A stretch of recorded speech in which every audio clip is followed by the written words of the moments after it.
Hello everyone, good morning to all. मैं आप सभी का स्वागत करता हूं इस चैनल पे जिसका नाम है जेडी स्टडीज।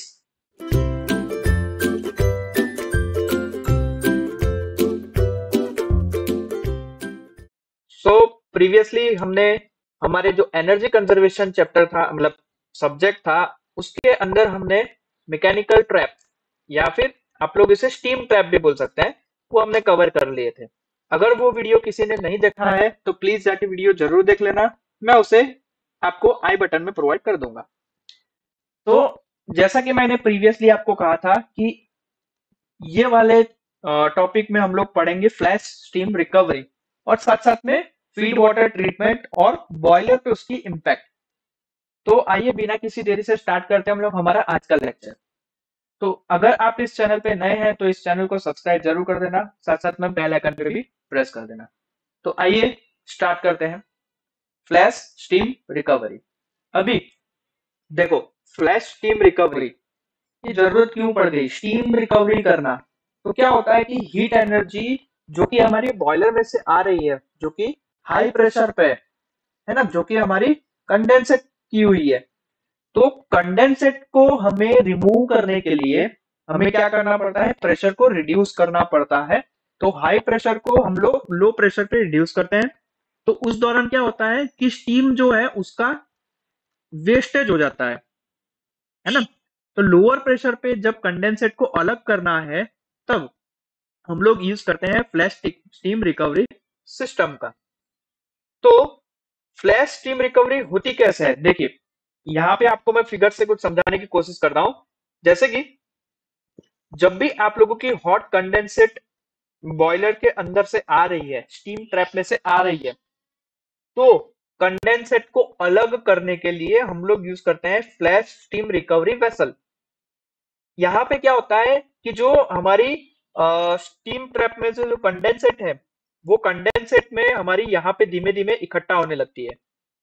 जैसे जैसे इकट्ठा होगी वैसे वैसे यहाँ से जो हम लोग की कंडेंसेट है उसको हम लोग लेवल कंट्रोल वाल्व से इस्तेमाल करके, वाल्व को ओपन करके हम लोग वहां से कंडेंसेट को आउट कर सकते हैं, बाहर की तरफ निकाल सकते हैं।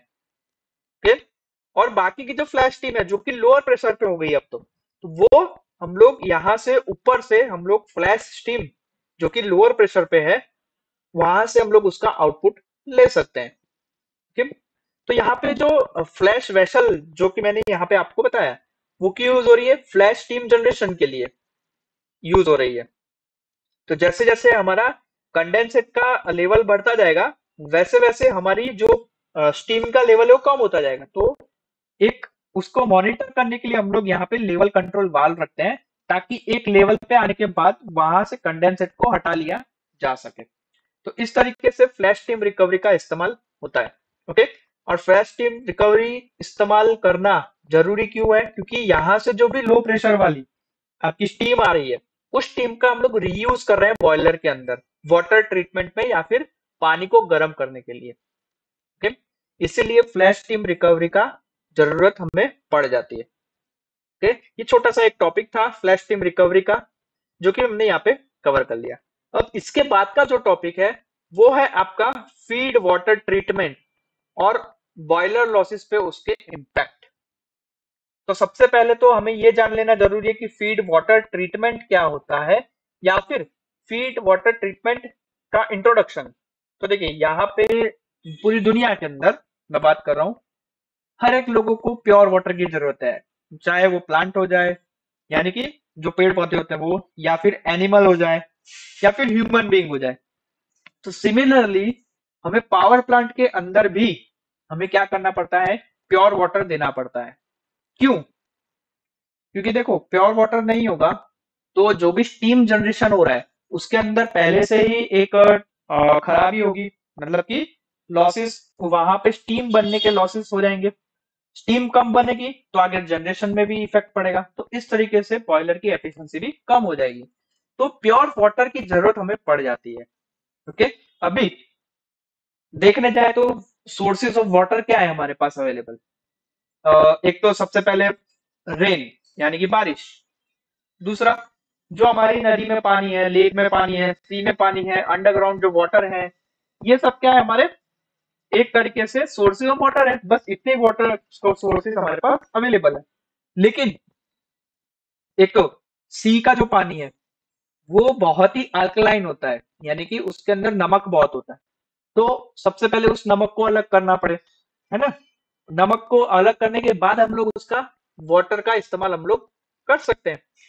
लेकिन उसे हम लोग को क्या करना पड़ता है, ट्रीटमेंट करना पड़ता है। इसी को हम लोग बोलते हैं फीड वाटर ट्रीटमेंट। फीड का मतलब होता है जो पानी हम लोग बॉयलर के अंदर फीड कर रहे हैं, वो उस पानी का ट्रीटमेंट करना, उसी को बोलते हैं फीड वाटर ट्रीटमेंट।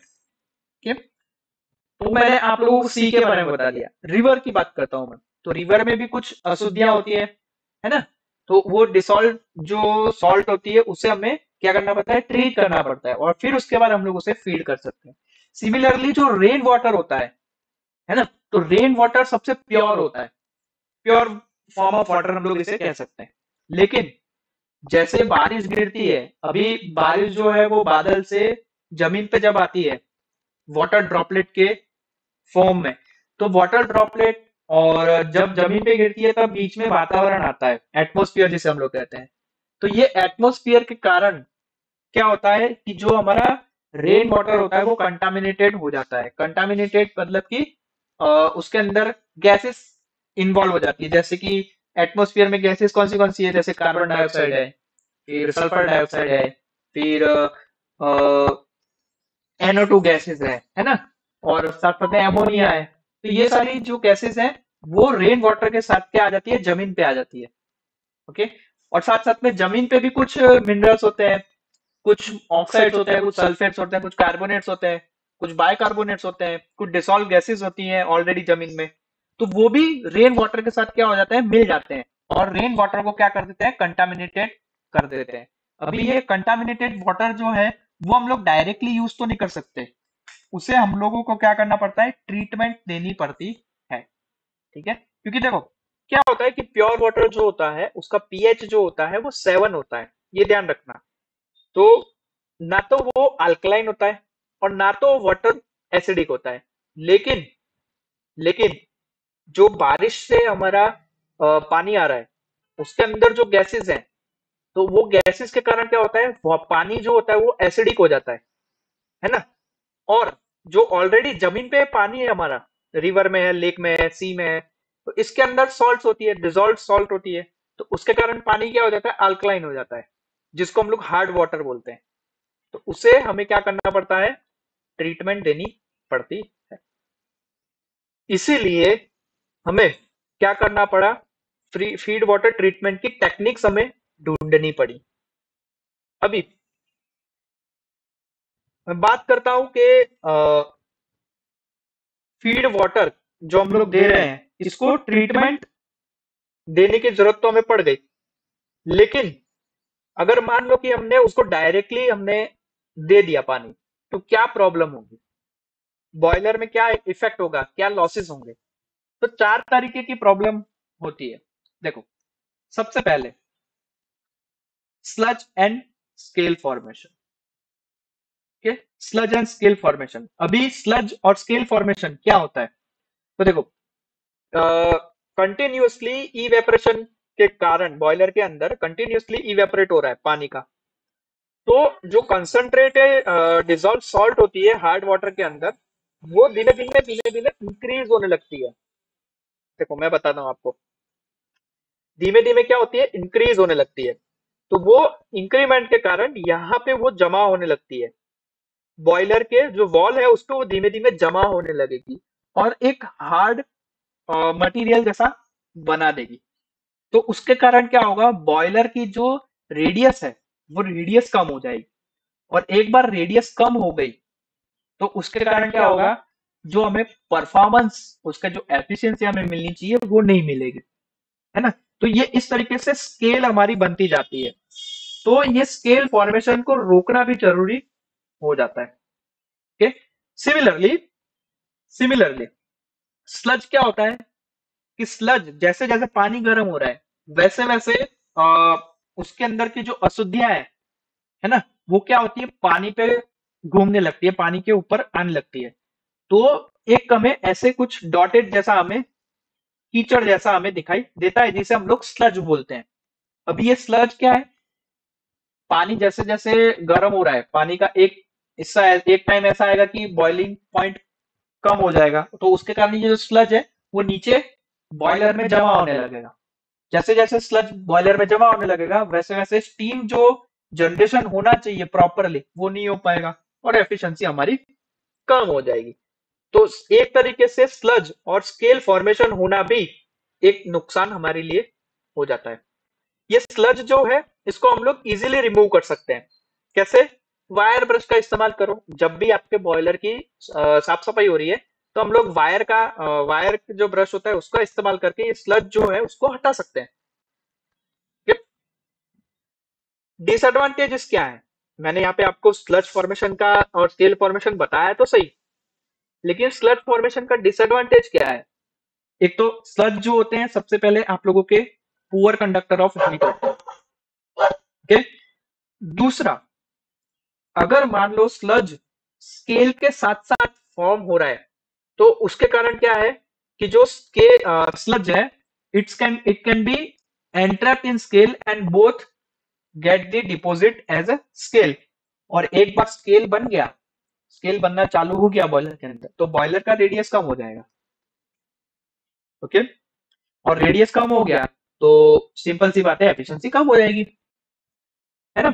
और तीसरा डिसएडवांटेज क्या है कि मान लो कि स्लज आपके बहुत ही ज्यादा मात्रा में आपका क्या हो रहा है, जमा हो रहा है, फॉर्मेट हो रहा है, तो वो क्या कर सकता है? एक तो पाइपलाइन को चॉकअप कर सकता है, या फिर जहां पे हमारा प्लग ओपनिंग सिस्टम है वो भी खराब कर सकता है। गेज ग्लास कनेक्शन जो है उसमें भी प्रॉब्लम कर सकता है। तो ये सारी चीजें हमारी स्लज के कारण हो सकती है। तो ये भाई मैंने डिसएडवांटेज बता दिए, बनना बता दिया कि स्लज कैसे बन सकता है। अभी इसका हम लोग फॉर्मेशन रोक कैसे सकते हैं? तो रोकने का एक तरीका मैं आपको बताता हूँ। एक तो सॉफ्ट वाटर का इस्तेमाल करना बॉयलर के अंदर, ठीक है। दूसरा तरीका ब्लो डाउन करना। अभी ब्लो डाउन क्या होता है देखो, तो ब्लो डाउन मैं बता देता हूँ। Blow down is a concentration of solid in boiler can be reduced by drawing off some quantity of water from the water of the boiler.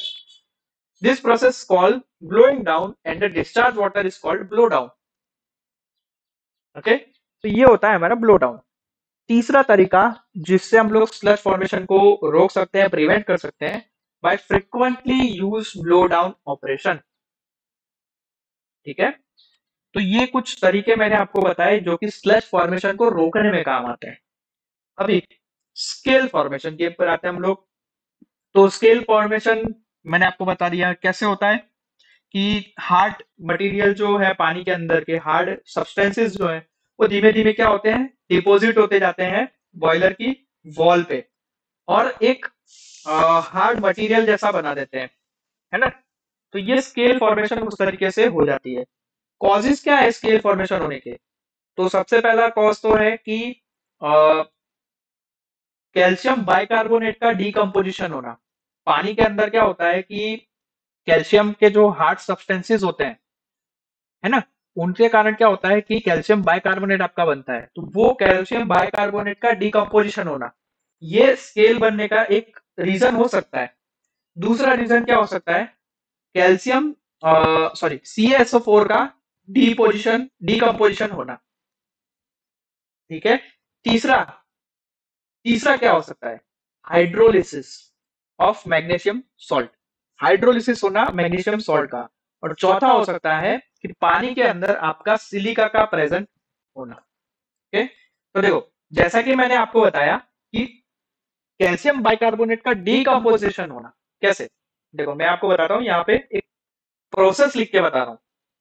चलिए, decomposition of CaHCO3 twice, CaHCO3 twice, इसको हम लोग बोलते हैं sodium calcium bicarbonate. इसका decomposition हो रहा, तो यहां से क्या हो रहा है, डीकम्पोजिशन हो रहा है, इसका मतलब कि टूट रहा है। पानी के अंदर का बाइकार्बोनेट टूटता है तो हमारा क्या बनता है, CaCO3, जिसको हम लोग बोलते हैं स्केल। प्लस आपका पानी अलग हो जाता है और प्लस यहां से CO2 आपका कार्बन डाइऑक्साइड जो है वो आपका फॉर्म होता है। ओके, तो ये हो गया कैल्शियम बाइकार्बोनेट का डीकम्पोजिशन। तो यहां से क्या होता है, CaCO3 आपका बनता है। ये तो सॉफ्ट होता है, लेकिन बॉयलर के अंदर लो प्रेशर के कारण स्केल फॉर्मेशन होता है। कैसे कि ये जो CaCO3 है और ये जो पानी अलग हो रहा है, ये पानी और CaCO3 फिर से क्या करते हैं, प्रोसेस करते हैं। तो अगर ये दोनों प्रोसेस कर रहे हैं CaCO3 प्लस H2O, तो इनकी प्रोसेस से बनता है CaOH ट्वाइस, कैल्शियम हाइड्रोक्साइड, इसको बोलते हैं स्लज।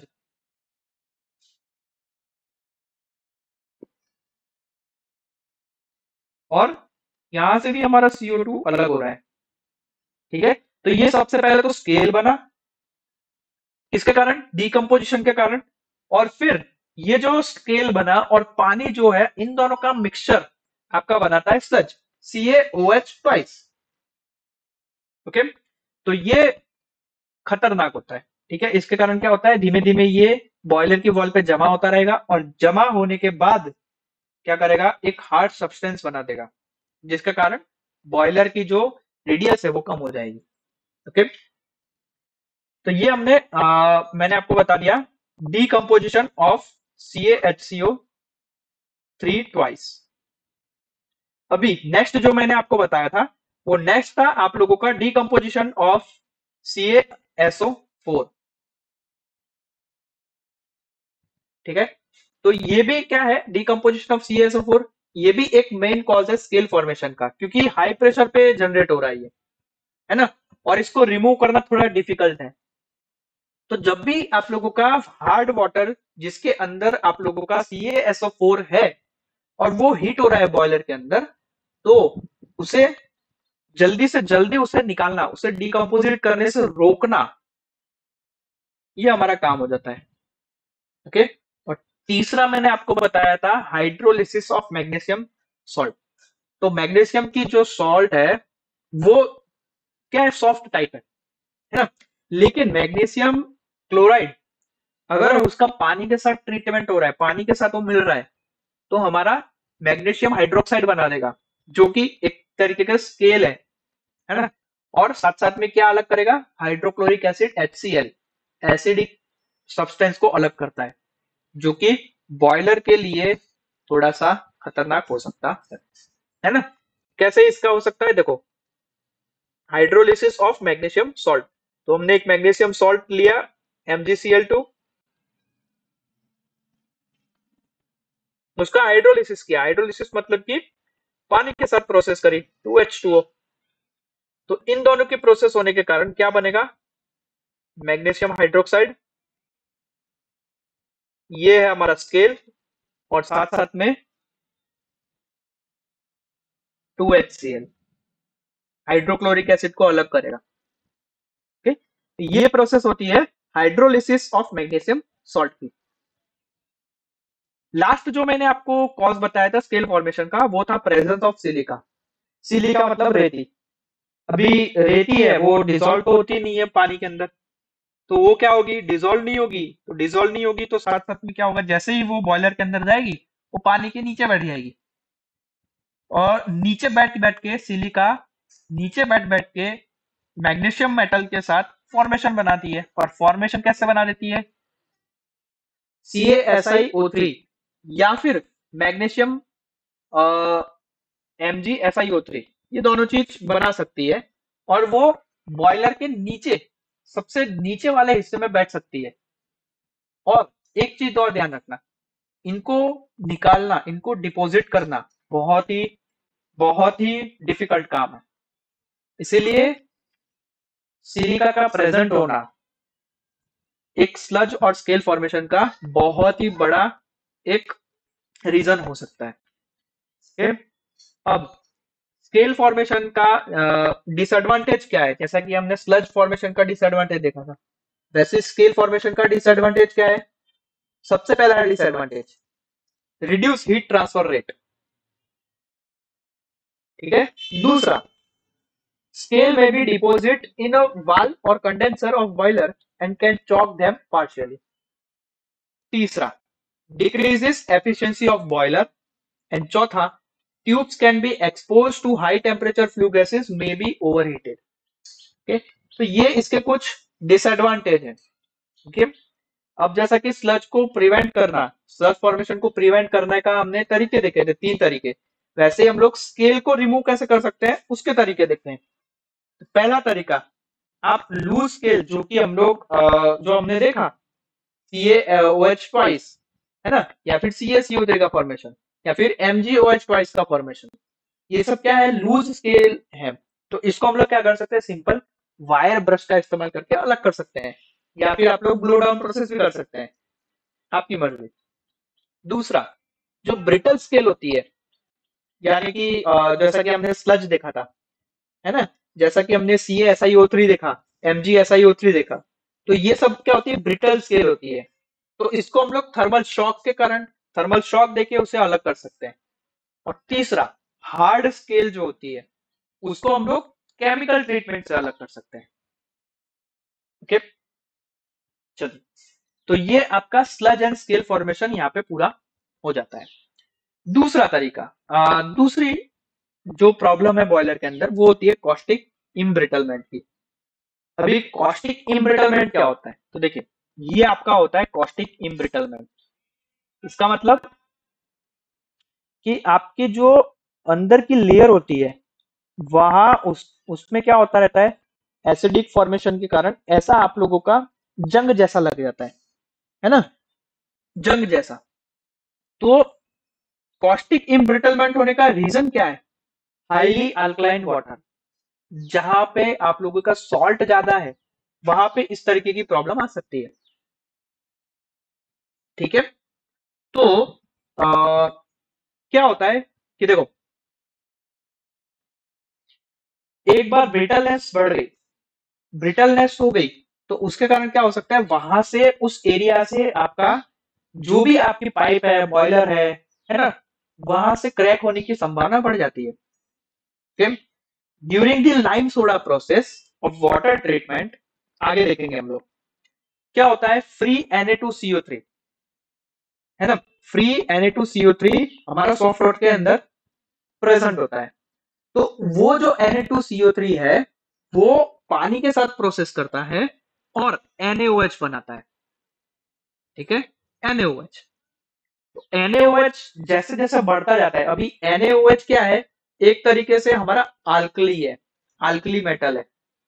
ये जब हमने जब हमने केमिस्ट्री पढ़ी तब हमें पता थी कि Na2CO3 या फिर NaOH क्या है. तो NaOH एक अल्कलाइन मेटल है, अल्कलाइन चीज है, जिसके कारण हमारा क्या हो सकता है, कॉस्टिक इम्ब्रिटलमेंट की प्रोसेस हो सकती है. ओके, तो ये जो कॉस्टिक इम्ब्रिटलमेंट है, इसको हम लोग अवॉइड कैसे कर सकते हैं, तो इसको अवॉइड करने के लिए हम लोग क्या करते हैं, सोडियम फॉस्फेट का इस्तेमाल करते हैं. सोडियम फॉस्फेट का, सोडियम फॉस्फेट का इस्तेमाल किसके बजाय कर सकते हैं, तो सोडियम कार्बोनेट में. अच्छा, अभी सोडियम कार्बोनेट का इस्तेमाल क्यों होता है, तो पानी को सॉफ्ट करने के लिए. तो पानी को सॉफ्ट करने के लिए सोडियम कार्बोनेट जब हम लोग यूज करते थे, उसके बजाय सोडियम फॉस्फेट का इस्तेमाल करके कॉस्टिक इम्ब्रिटलमेंट को अवॉइड किया जा सकता है. ओके, चलिए, तीसरा है बॉयलर कोरोजन.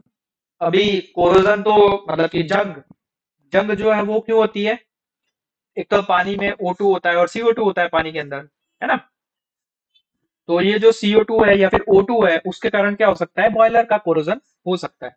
तो उसे भी हमें क्या करना चाहिए, अटकाना चाहिए. कैसे अटका सकते हैं, पेंटिंग करते, पेंटिंग कर सकते हैं हम लोग उसकी, बॉयलर सरफेसेस को, बॉयलर के अंदर को, बॉयलर की जो क्रैक्स हैं उसमें, है ना, उन पे हम लोग पेंट करके, एंटी एंटी कोरोजन पेंट करके हम लोग उसे बचा सकते हैं, सिंपल. और नेक्स्ट है हमारा प्राइमिंग एंड फॉर्मिंग. ओके, देखो, प्राइमिंग एंड फॉर्मिंग की मैं बात करूं, फॉर्मिंग नहीं, एक्चुअली फोमिंग है. तो देखो, प्राइमिंग एंड फोमिंग की मैं बात करता हूं. तो देखो, प्राइमिंग क्या होता है, प्राइमिंग एक प्रोसेस है. प्रोसेस का मतलब जैसे कि बॉयलर के अंदर आप लोगों का जब जब पानी गर्म हो रहा है, पानी गर्म होता है तो उसके कारण क्या होता है, स्टीम जनरेट होती है। अभी कभी कभी क्या होता है कि स्टीम जनरेशन के साथ साथ वाटर की जो ड्रॉपलेट्स हैं वो भी हमारी स्टीम के साथ आगे जाती है, पास होती है। तो ये जो वाटर पार्टिकल का पास होना है ना, स्टीम के साथ बॉयलर के अंदर, उसी को हम लोग बोलते हैं प्राइमिंग। ओके। और एक टर्म आता है हमारा फोमिंग। फोमिंग यहाँ पे फॉर्मिंग नहीं है, फोमिंग है, आप लोग चेंज कर देना। ठीक है। तो फोमिंग का मतलब क्या होता है कि वॉट फोम फोम बनना, वाटर बबल्स बनना। पानी जब भी गर्म हो रहा है तो किसी भी केमिकल प्रोसेस के कारण वाटर सरफेस पे आपका सॉल्युबल या फिर इनसॉल्युबल सॉल्ट का फोम बनना, उसको हम लोग बोलते हैं फोमिंग प्रोसेस, बबल बनना, है ना, बबल बनना। तो प्राइमिंग और फोमिंग को हम लोग अवॉइड कैसे कर सकते हैं? तो देखो, प्राइमिंग को अवॉइड करना है तो हमें स्टीम प्योरीफायर का इस्तेमाल करना पड़ेगा, या फिर जो हमारा इवेपोरेशन का रेट है जिसमें रैपिडली चेंज होता है उसको अवॉइड करना पड़ेगा, या फिर लो वाटर लेवल को हमें मेंटेन करना पड़ेगा बॉयलर के अंदर, या फिर एक तरीका और है, सॉफ्ट वाटर का इस्तेमाल करना पड़ेगा। ठीक है। तो ये तरीके हैं प्राइमिंग को अवॉइड करने के। अभी फोमिंग को अवॉइड कैसे कर सकते हैं? तो फोमिंग को अवॉइड करना है तो हमें क्या करना है, पानी के अंदर हमें कास्टर ऑयल का इस्तेमाल करना है, या फिर कुछ ऐसे एंटी फोमिंग केमिकल्स हैं उसका इस्तेमाल करना है, या फिर और भी कुछ कर सकते हैं, सोडियम एल्यूमिनेट, सोडियम एल्यूमिनेट को हम लोग ऐड कर सकते हैं पानी के अंदर, और फोमिंग को हमें अवॉइड कर सकते हैं। ओके। तो ये आपकी प्रॉब्लम्स थी, सारी प्रॉब्लम्स मैंने आपको बताई, उससे निपटा कैसे जा सकता है, उसके डिसएडवांटेजेस बताए मैंने आपको। ओके। तो ये टॉपिक हमारा necessity of feed water treatment in boiler यहाँ पे कंप्लीट होता है। अब नेसेसिटी तो देख ली, प्रॉब्लम्स भी देख लिए, अब कब से मैं बात कर रहा हूँ वाटर ट्रीटमेंट, वाटर ट्रीटमेंट। तो अभी मेथड्स क्या है वाटर ट्रीटमेंट को करने का, वाटर को ट्रीट करने का मेथड्स क्या है? ठीक है। तो देखो, मेथड्स, कुछ इतनी मेथड्स हैं आप लोगों के पास। मेनली हम इसे दो टाइप में डिवाइड करते हैं, एक होता है एक्सटर्नल ट्रीटमेंट और एक होता है इंटरनल ट्रीटमेंट। एक्सटर्नल ट्रीटमेंट के अंदर तीन तरीके हैं, मैकेनिकली मैकेनिकल ट्रीटमेंट का एक तरीका है, केमिकल ट्रीटमेंट का तरीका है, और थर्मल ट्रीटमेंट का तरीका है। और केमिकल जो तरीका है उसके और तीन पार्ट हैं, और तीन सब डिवीजन है। हम लोग लाइम सोडा ट्रीटमेंट कर सकते हैं, जियोलाइट ट्रीटमेंट भी कर सकते हैं, या फिर आयन एक्सचेंज, या फिर इसको बोल सकते हैं हम लोग डीमिनरलाइजेशन प्रोसेस, या फिर रिवर्स ऑस्मोसिस प्रोसेस। ठीक है।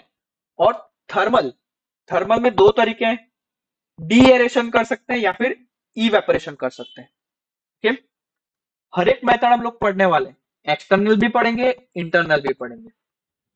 ठीक है। सबसे पहले स्टार्ट करते हैं हम लोग एक्सटर्नल से, और एक्सटर्नल के पार्ट है हमारा मैकेनिकल, केमिकल और थर्मल।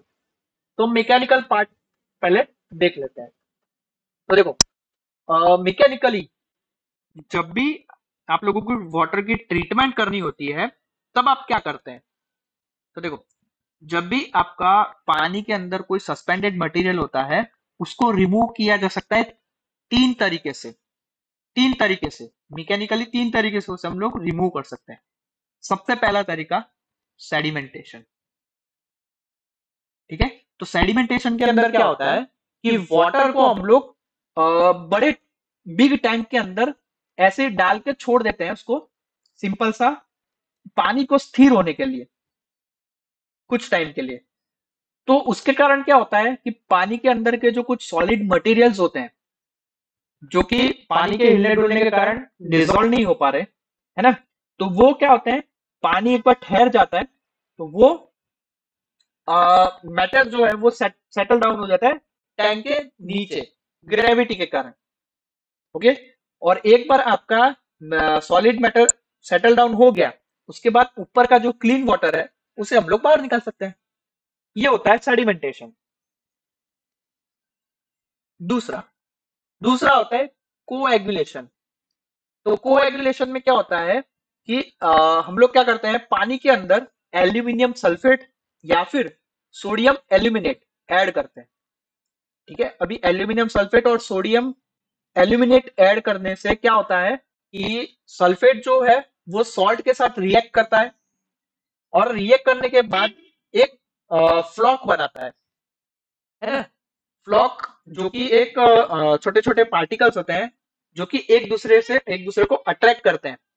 ठीक है, और जैसे एक दूसरे को अट्रैक्ट करेंगे एक बड़ा पार्टिकल बनाएंगे, और वो जो पार्टिकल है with the help of sedimentation हम लोग उसे सेटल डाउन कर सकते हैं जमीन पे। ओके, तो कोएगुलेशन क्या होता है, एल्यूमिनियम सल्फेट या फिर सोडियम एल्यूमिनेट को ऐड करना पानी के अंदर।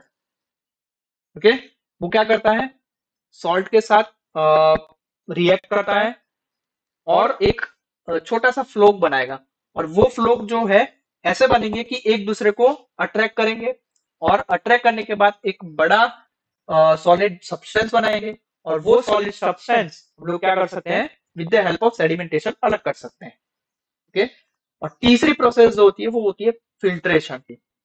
तो फिल्ट्रेशन क्या है, तो फिल्ट्रेशन प्रोसेस में क्या होता है कि वाटर जो है, पानी जो है, उसको हम लोग ग्रेविटी से या फिर प्रेशर के थ्रू प्रेशर के थ्रू फिल्टर के अंदर देते हैं। तो उसके कारण क्या होता है, फिल्टर क्या काम करता है कि जो सस्पेंडेड मटेरियल है ना, वो फिल्टर में क्या हो जाता है, चौड़ जाता है, अधेर हो जाता है टॉप के ऊपर, और बाकी का जो क्लीन पानी है वो क्लीन पानी हमारा क्या हो जाता है, ड्रेन आउट हो जाता है बॉटम से। ओके, तो मैकेनिकल ट्रीटमेंट के तीन तरीके मैंने आपको बताए, सेडिमेंटेशन, कोएगुलेशन और फिल्ट्रेशन। इसी तरीके से केमिकल ट्रीटमेंट के भी तरीके हैं, जैसा कि हमने प्रीवियसली यहाँ पे देखा, लाइम सोडा, जियोलाइट और आयन एक्सचेंज। तो एक एक करके हम लोग ये सारी प्रोसेस देखेंगे कि लाइम सोडा ट्रीटमेंट में क्या होता है, जियोलाइट ट्रीटमेंट में क्या होता है, और आयन एक्सचेंज में क्या होता है। चलिए,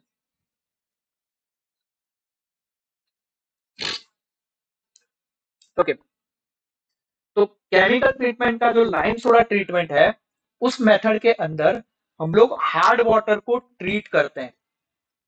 कैसे ट्रीट करेंगे, with calculated amount of slack lime. अभी स्लैक लाइम का मतलब क्या होता है, कैल्शियम हाइड्रोक्साइड यानी COH ट्वाइस, और सोडा एस यानी कि Na2CO3।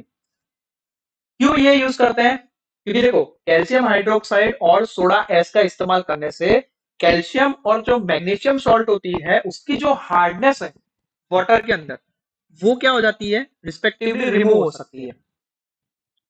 ओके, तो लाइम सोडा प्रोसेस का इस्तेमाल हम लोग कब करते हैं, कि जब आपकी पानी की जो हार्डनेस है वो 60 ppm से कम हो।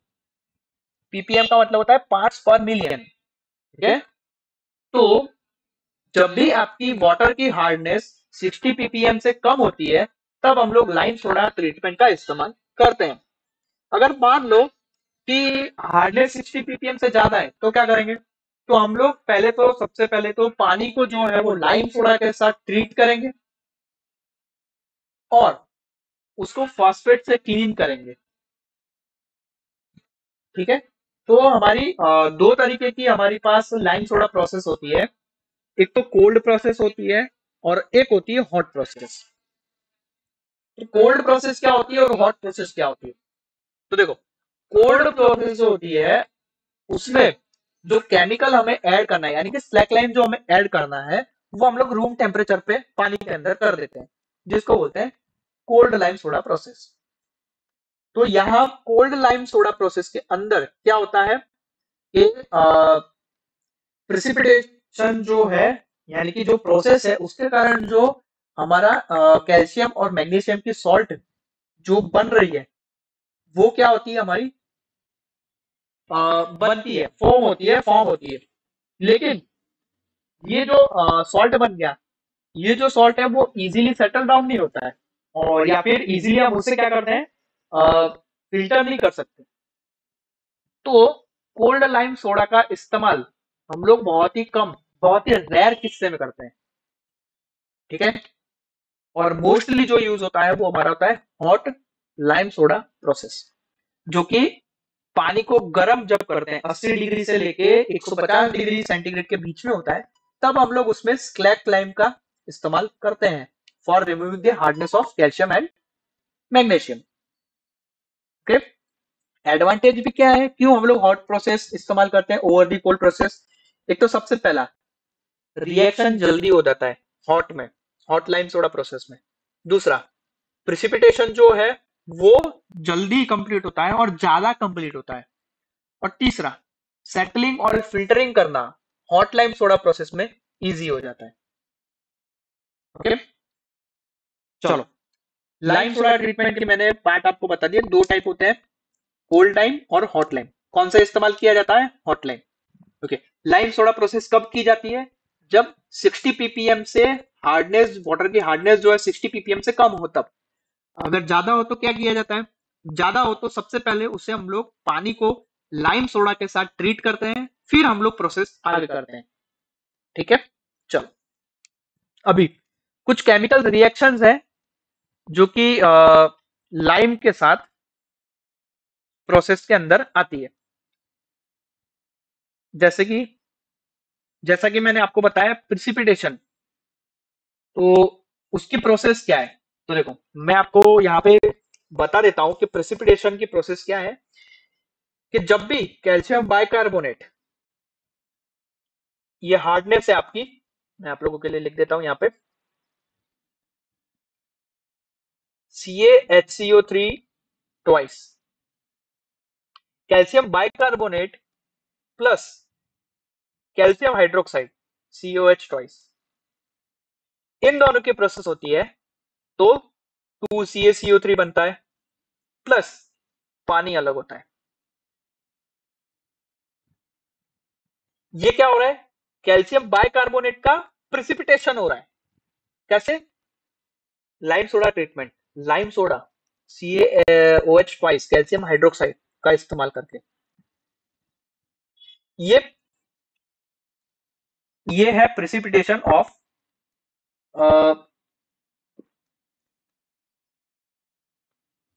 Calcium bicarbonate.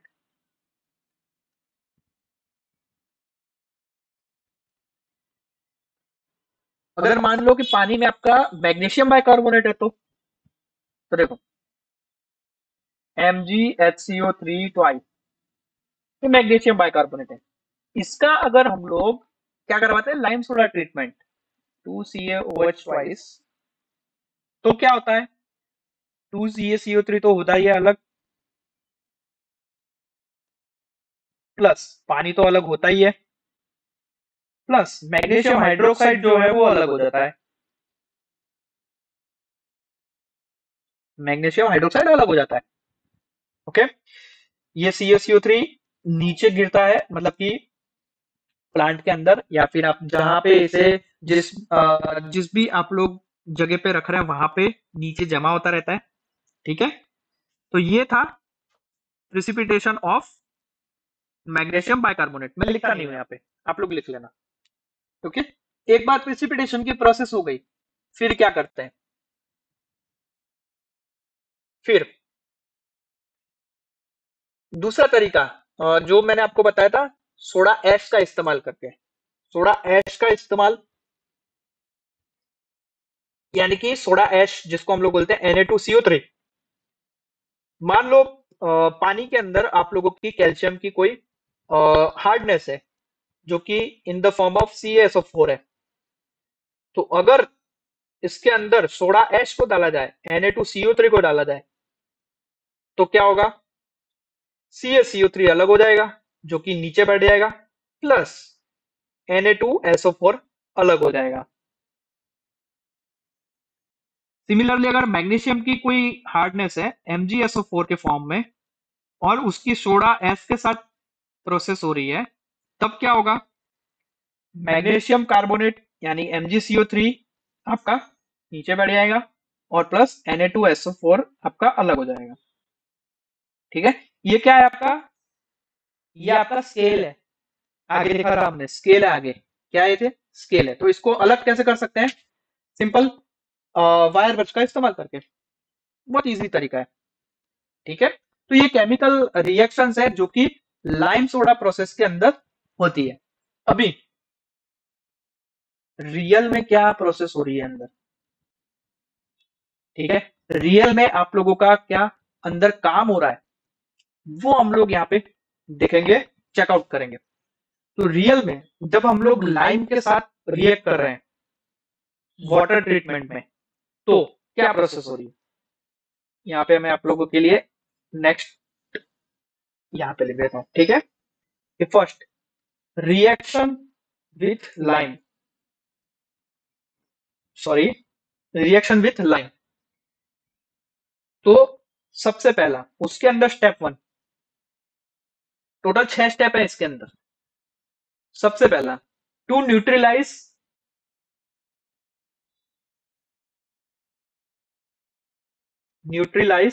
Free acid, any free acid in water. अगर मान लो पानी के अंदर कोई फ्री एसिड प्रेजेंट है तो उसका मतलब हमें पहले न्यूट्रलाइज तो करना ही पड़ेगा। तो न्यूट्रलाइज कैसे करेंगे, देखो मान लो कि एग्जांपल के तौर पे हाइड्रो HCl है ना, अगर उसकी प्रोसेस होती है COH ट्वाइस के साथ, कैल्शियम, कैल्शियम क्या है ये, कैल्शियम हाइड्रोक्साइड। ठीक है, कैल्शियम हाइड्रोक्साइड के साथ प्रोसेस होती है तो उसके कारण क्या बनेगा, CaCl2 बनेगा। मैं इसको स्टार मार्क कर रहा हूं। स्टार मार्क क्यों कर रहा हूं, देखो क्योंकि यहाँ पे जो CaCl2 या फिर आगे CaSO4 जो बनेगा, ये हमारी परमानेंट हार्डनेस है जो कि अलग हो रही है। परमानेंट हार्डनेस को अलग कर रहे हैं हम लोग। तो ये जो परमानेंट हार्डनेस है इसको हम लोग स्टार के थ्रू बताएंगे। ठीक है, प्लस पानी अलग हो जाएगा। तो ये परमानेंट हार्डनेस हार्डनेस अलग हो गई। ये एक एग्जांपल है। मान लो HCl नहीं, हाइड्रोक्लोरिक एसिड नहीं है, H2SO4 है, सल्फ्यूरिक एसिड है, ओहो खतरनाक। अगर उसकी कैल्शियम हाइड्रोक्साइड के साथ प्रोसेस हो रही है तो क्या होगा, तो हमारा CaSO4 जो कि परमानेंट हार्डनेस है पानी की, वो अलग हो जाएगी।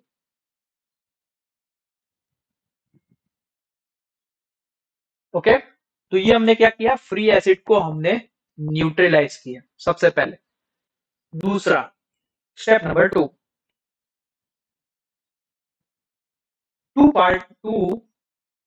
precipitate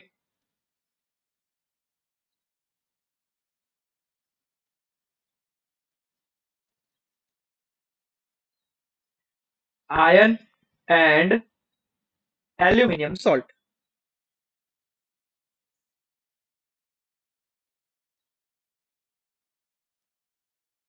और अगर मान लो कोई हाइड्रोक्साइड्स भी है तो उसको अलग करना, ये सेकंड नंबर के स्टेप में होता है। सबसे पहला तो फ्री एसिड को न्यूट्रलाइज करना, और दूसरा आयन और एल्यूमिनियम सॉल्ट या फिर कोई हाइड्रोक्साइड है तो उसको अलग करना। मान लो एग्जांपल के तौर पे Al2SO3 sorry Al2SO4 thrice plus calcium hydroxide यानी CaOH ट्वाइस की कोई प्रोसेस हो रही है, तो उसके कारण क्या होगा, उसके कारण आप लोगों के जो एल्यूमिनियम की जो हार्डनेस है एल्यूमिनियम वाली, वो अलग हो जाएगी। 2AlOH थ्राइस के फॉर्म में ये नीचे बैठ जाएगी और 3CaSO4 हमारा बनेगा। ठीक है, ये तो एल्यूमिनियम की हार्डनेस थी। मान लो कि आयरन सॉल्ट है आपका, कोई भी आयरन सॉल्ट, मैं ले लेता हूं आयरन सॉल्ट FeSO4, उसकी अगर कैल्शियम हाइड्रोक्साइड से हम लोग प्रोसेस करवाते हैं तो प्रोसेस के कारण क्या होगा कि जो हमारी हाइड्रोक्साइड वाली हार्डनेस है वो कम हो जाएगी और वो नीचे बैठ जाएगी और CaSO4 अलग हो जाएगा। ठीक है, आयरन देख लिया, एल्यूमिनियम देख लिया। अब मैंने आपको बताया था कि कोई मान लो इफ एनी हाइड्रोक्साइड्स अगर आपके पानी के अंदर है हार्डनेस के फॉर्म में, वो भी क्या होगा, अलग हो सकते हैं। कैसे, तो देखो अगर हाइड्रोक्साइड है, मान लो उसकी प्रोसेस में लिख देता हूं आप लोगों के लिए, टू थोड़ी सी साइड में लिख दे रहा हूँ, जस्ट अ मिनट।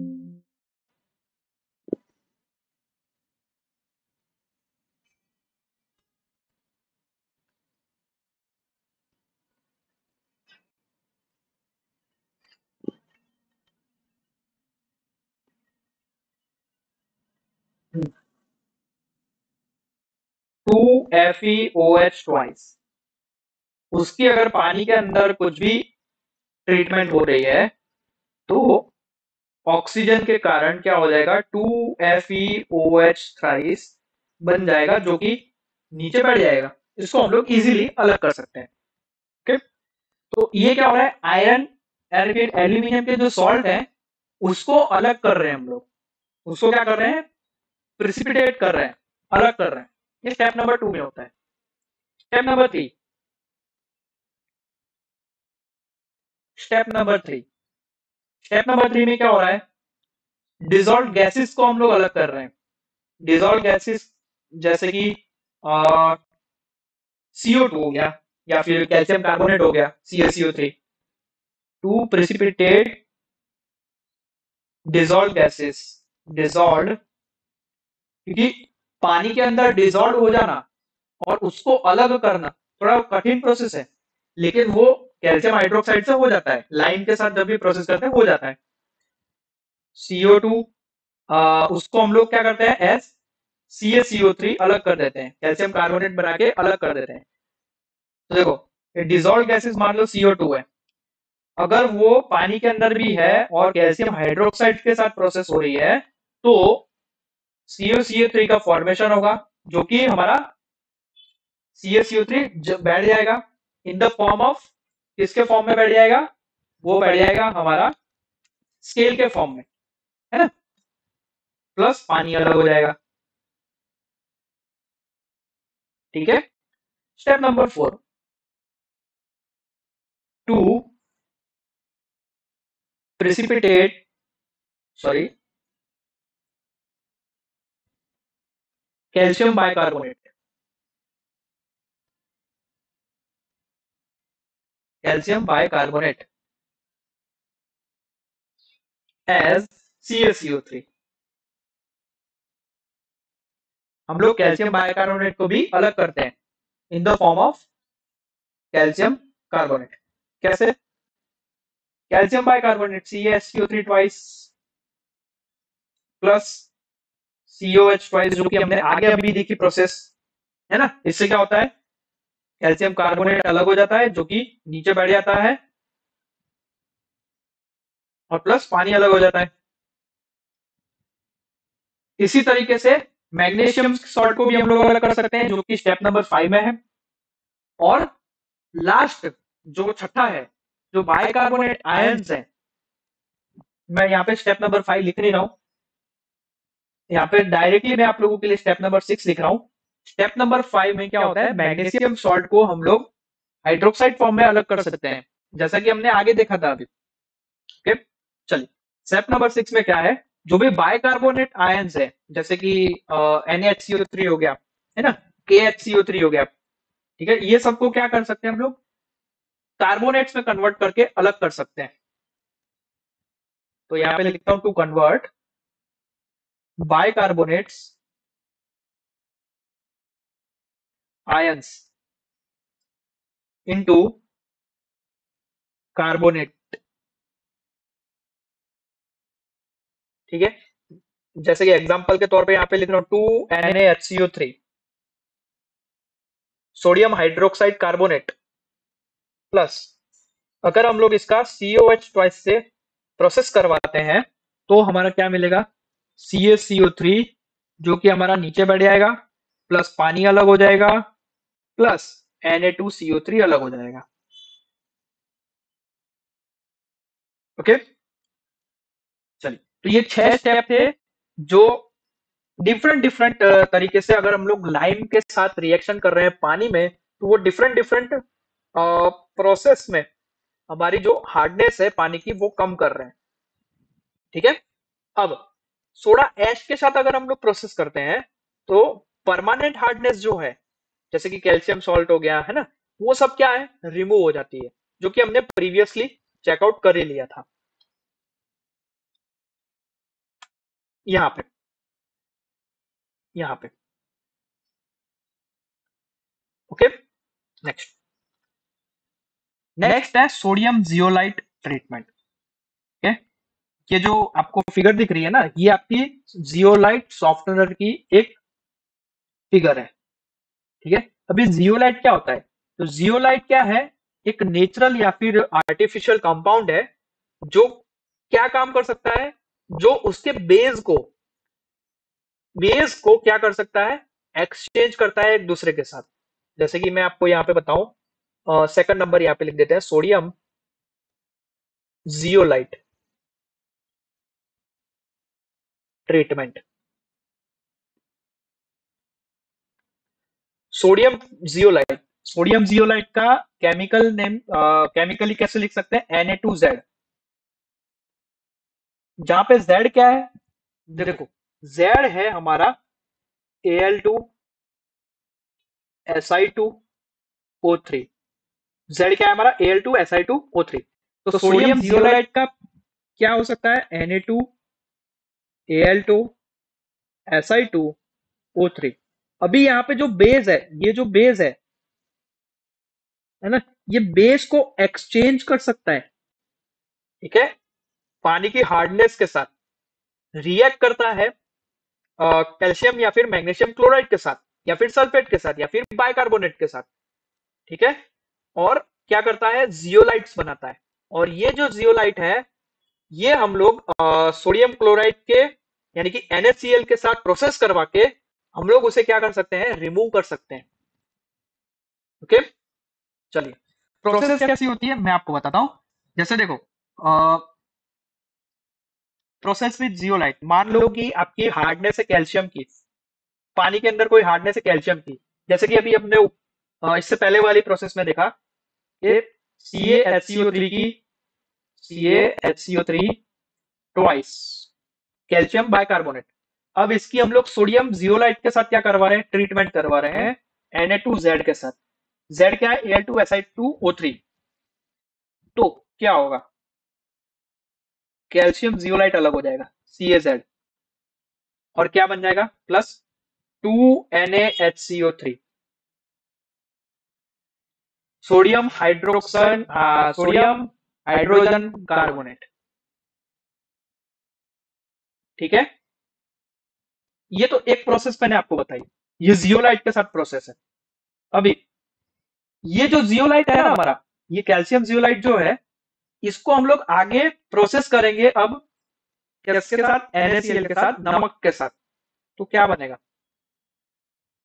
देखो, हम लोग क्या कर रहे हैं, वापिस से हम लोग Na2Z बना रहे हैं। क्या कर रहे हैं, CaZ जो हमें यहां से मिला, इसकी अगर 2NaCl के साथ प्रोसेस हो रही है, 2NaCl, 2 तो आगे खाली बैलेंस के लिए है, NaCl का मतलब होता है सोडियम क्लोराइड, नमक। तो उसके कारण क्या बनेगा, CaCl2 बनेगा, प्लस Na2Z वापस मिल जाएगा हमें। ठीक है, तो ये क्या हो रहा है, फायदा है हमारा। फायदा क्या है, यहाँ पे Na2Z जो है हमारा वापस मिल रहा है, हमें सोडियम जियोलाइट हमें वापस मिल रहा है। और ये जो वापस मिलता हुआ सोडियम जियोलाइट है, इसका वापस से हम लोग इस्तेमाल कर सकते हैं आगे पानी को सॉफ्ट करने के लिए।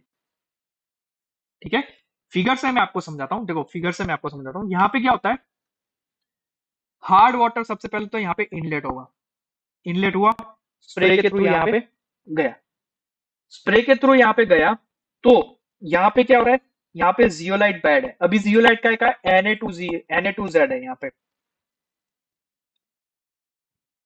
ठीक है, Na2Z है।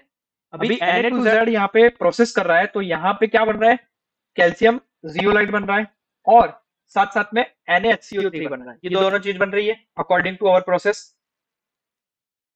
ठीक है, और बाकी का जो है वो हमारा सॉफ्ट वाटर के थ्रू हमारा हमारा पार मिल रहा है हमको।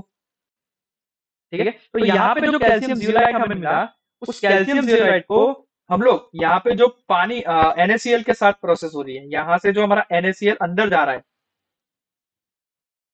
वो कैल्शियम जियोलाइट के साथ प्रोसेस करके हमें Na2Z वापस दे रहा है। तो ये Na2Z हम लोग अलग करके यहां से सिंक से अलग करके वापस से हार्ड वाटर के साथ उसकी ट्रीटमेंट कर सकते हैं। तो ये हमारा सोडियम जियोलाइट ट्रीटमेंट पूरा होता है।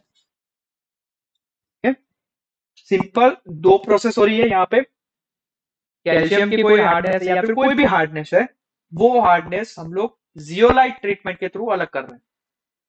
ओके, एडवांटेजेस क्या है? एडवांटेजेस यह है कि मान लो किसी भी पानी की हार्डनेस जो है वो 15 ppm से कम हुई है ना, वो इस प्रोसेस से अलग हो सकती है। दूसरे, ये जो प्रोसेस है ये ऑटोमेटिकली वाटर की जो इनकमिंग वाटर की जो हार्डनेस है, डिफरेंट डिफरेंट हार्डनेस हो सकती है, तो उसको क्या करता है, ऑटोमेटिकली एडजस्ट करता है अपने तरीके से। तीसरा एडवांटेज, वाटर जो हम पानी जो हमें मिल रहा है वो क्लियर मिल रहा है और इसे आगे हम लोग को और भी कोई मेंटेनेंस करने की जरूरत नहीं है। और चौथा हमारा एडवांटेज कि ये जो सिस्टम है पूरी, वो सिस्टम हमारी कॉम्पैक्ट है और कम जगह रोकती है। ठीक है, अगर एडवांटेज है तो कुछ डिसएडवांटेज भी हो सकते हैं। तो डिसएडवांटेज क्या है कि जो ट्रीटेड वाटर हमें यहाँ से मिलेगा, सॉफ्ट जो वाटर मिल रहा है, वो सॉफ्ट वाटर के अंदर सोडियम सॉल्ट ज्यादा होगा। क्यों? क्योंकि NaCl के साथ भी प्रोसेस हो रही है, इसलिए। दूसरा, वाटर जो है, पानी जो है, वो हाई या फिर लो पीएच वाला हो सकता है। क्यों? क्योंकि NaCl के साथ प्रोसेस हो रही है, इसलिए। तीसरा, हाई टर्बाइड वाटर जो है उसमें यूज हम लोग कर नहीं सकते। हाई टर्बाइड का मतलब क्या है? जो समुद्र में से आ रहा है, ऑलरेडी नमक के साथ आ रहा है पानी, वो हम लोग इसके अंदर इस्तेमाल नहीं कर सकते। सिंपल। ओके, तो ये कुछ डिसएडवांटेजेस थे जो कि सोडियम जियोलाइट ट्रीटमेंट के होते हैं। अभी सोडियम जियोलाइट ट्रीटमेंट के बाद तीसरा आता है हमारा आयन एक्सचेंज प्रोसेस या फिर डीमिनरलाइजेशन प्रोसेस। ओके, तो डीमिनरलाइजेशन क्या होता है? तो देखो,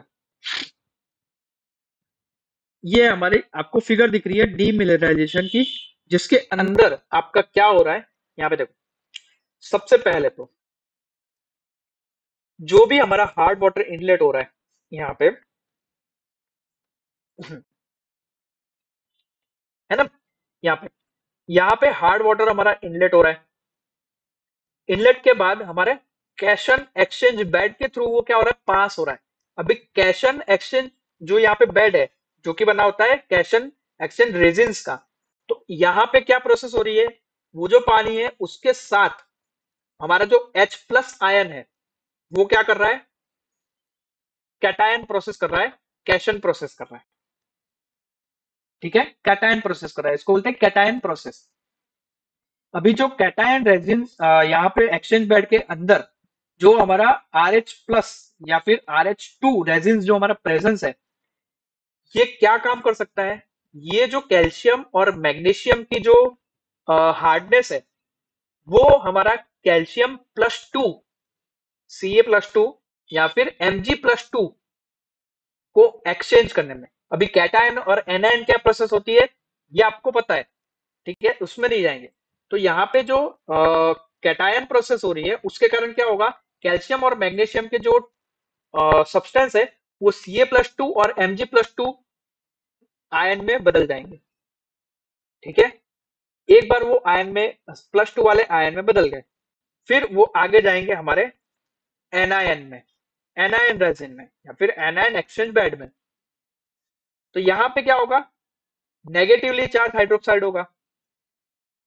ओके, जो कि क्या करेगा, जो यहां से कैटायन एक्सचेंज बेड में से जो पॉजिटिव आयन आ रहे हैं और यहाँ पे जो नेगेटिव आयन है एनायन के अंदर, वो एक दूसरे को अट्रैक्ट करेंगे। क्या करेंगे, अट्रैक्ट करेंगे। तो अट्रैक्ट जैसे ही अट्रैक्ट करेंगे वैसे हमारा क्या होगा कि पॉजिटिव और नेगेटिव वो तो दोनों मिल जाएंगे और जो पानी है वो क्या हो जाएगा, हमारा अलग हो जाएगा। यानी कि हमें यहां से जो है वो हमें क्या मिल जाएगा, सॉफ्ट वाटर हमें मिल जाएगा।